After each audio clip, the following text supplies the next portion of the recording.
پہلا گھنٹہ میں پڑھانے کے لیے جا رہا تھا تو ہمارے جو ترجمان ہیں انہوں نے یہ کہا کہ ہم لوگ آج ایک ترانہ بھی پڑھنا چاہتے ہیں آپ کی موجودگی میں، آپ اگر اجازت دیں۔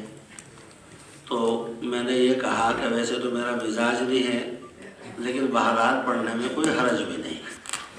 میں درسگاہ میں چلا گیا، وہ واپس آ گئے۔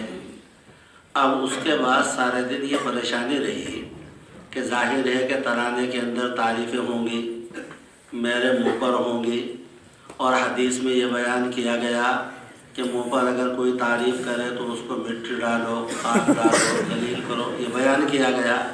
تو بہرحال ایک گناہ الجھن اور تشویش تھی۔ اللہ رب العزت نے دل میں ایک دلیل پیدا کر دی اور اس سے ساری تشویش ختم ہو گئی۔ میں ایک مدرسے میں مدرس تھا، یہ قریب میں ایک جگہ ہے گاگا جھڑی، یہاں میں مدرس تھا، اور حضرت مولانا الشاہ محمد اسد اللہ حضرت تھانوی رحمۃ اللہ علیہ کے خلیفہ تھے، ان سے میں بیعت تھا۔ جمعے کے روز میں ان کے پاس جایا کرتا تھا۔ اتفاق سے کچھ بات ہونے لگی تو میری عادت یہ ہے کہ زبان پر حضرت ہی کا لفظ نکلتا ہے، اب بھی ہے یہ عادت، حضرت حضرت۔ تو حضرت نے کہا کہ بھئی حضرت مت کہو، بس صرف اتنا کہو مولوی محمد اسد اللہ، یہ لفظ انہوں نے کہا۔ میں نے کہا کہ اچھا حضرت، کہا کہ پھر تم نے حضرت کہا۔ میں نے کہا کہ حضرت وہ تو زبان زد ہو گیا، اب کیا کریں اس پہ؟ تو حضرت رحمۃ اللہ علیہ نے یہ فرمایا کہ تمہارے لیے مجھے حضرت کہنا جائز ہے۔ حضرت نے یہ فرمایا کہ تمہارے لیے حضرت کہنا جائز ہے۔ اس کے بعد حضرت نے فرمایا کہ اگر کوئی آدمی کسی کے پیٹھ پیچھے اس کی تعریفیں کرتا ہو تو اس آدمی کے لیے منہ پر تعریف کرنے کی اجازت ہے۔ اب تم اس قدر غیر مختار ہو کہ ہر مرتبہ حضرت نہیں، ذرا سی بات رہ گئی۔ جب میں نے کہا کہ حضرت، تو حضرت نے کہا کہ پھر تم نے حضرت کہا۔ تو میں نے کہا کہ حضرت یہ تو میری زبان زد ہو گیا۔ تو حضرت فرمانے لگے کہ تم نے کہاں کہاں پڑھا؟ میں نے کہا کہ حضرت چھٹمل پور میں پڑھا، مظاہر العلوم کی شاخ میں پڑھا۔ تو فرمانے لگے کہ شاخ کے تمہارے اساتذہ کون ہیں؟ اتفاق سے میں نے کہا کہ حضرت مولانا محمد یامین صاحب رحمۃ اللہ علیہ۔ تو حضرت نے فرمایا کہ تمہارے لیے حضرت کہنا جائز ہے۔ اس پر حضرت نے یہ کہا کہ جو آدمی کسی کے پیٹھ پیچھے اس کی تعریف کرتا ہے تو منہ پر اس کی تعریف کرنا جائز ہے۔ نہیں ہے سمجھ میں؟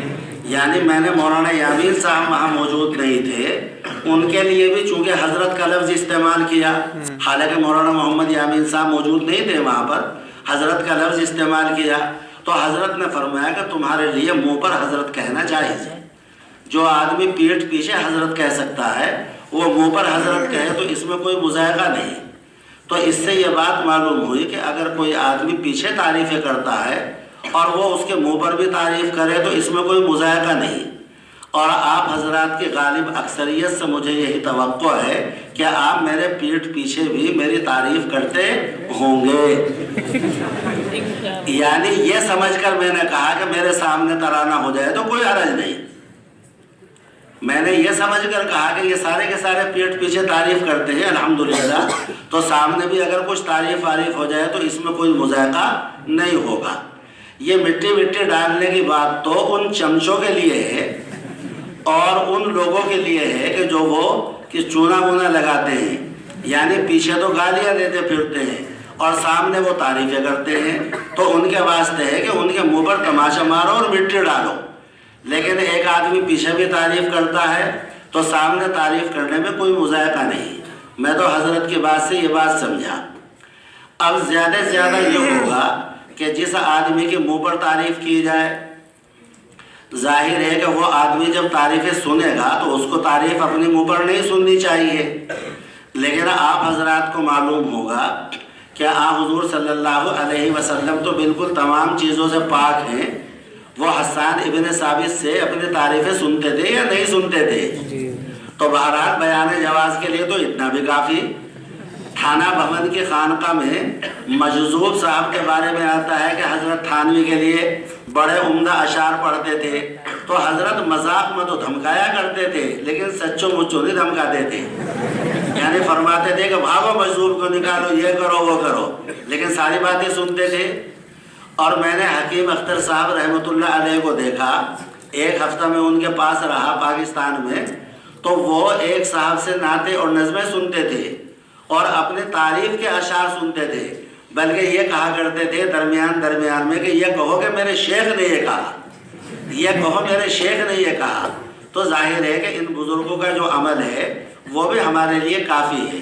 منہ پر تعریف سننا اس آدمی کے لیے ممنوع ہو سکتا ہے کہ تعریف کی وجہ سے آدمی کبر کے اندر مبتلا ہو جائے، عجب کے اندر مبتلا ہو جائے۔